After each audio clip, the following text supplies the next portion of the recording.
there's also where if we don't do enough or we don't create this habit out of it, sometimes it works so well that we stop doing it and we go, oh, we made a couple of sales. Now I got to get busy and service those sales. And we stop doing what was working. Can you help us out with that problem a little bit?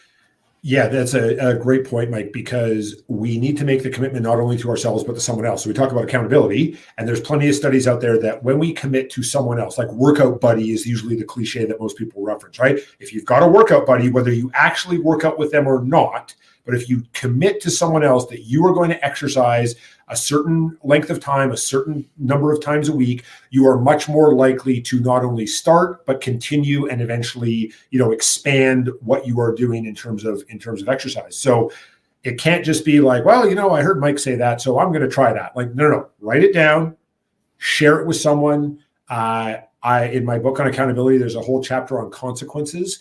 I am a big fan of positive consequences because the word positive consequence is actually neutral.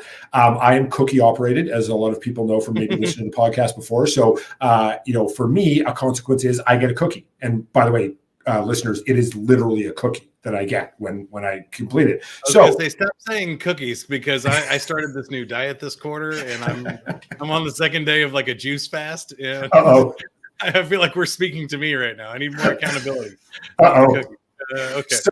So then and by the way, for some of us, we may actually need to give the other person the cookie so that they can actually witness us doing it, right? So it's not just like, well, I thought about saying that to Mike, but I like cookies anyway, so yum, good for me, right? We need to actually do the behavior. So this goes back to, okay, what are our typical buyer interactions? How is this thing that I'm picking, this thin slice comfort zone adjacent, is going to actually pay off professionally and personally? And so like with the Sandler no pressure prospecting call, there are 7 steps in a Sandler no pressure prospecting call. And some of the listeners are counting in their heads right now to make sure they know all 7 steps. When we coach that, we coach our clients, do not do all 7 steps. Pick one.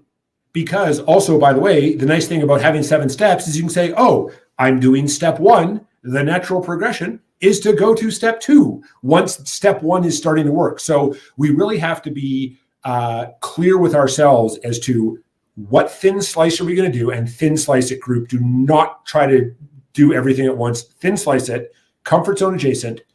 How often are we going to implement it? How often are we committing to implementing it? What does success look like? This is very similar. I was on a while ago talking about trials and demos.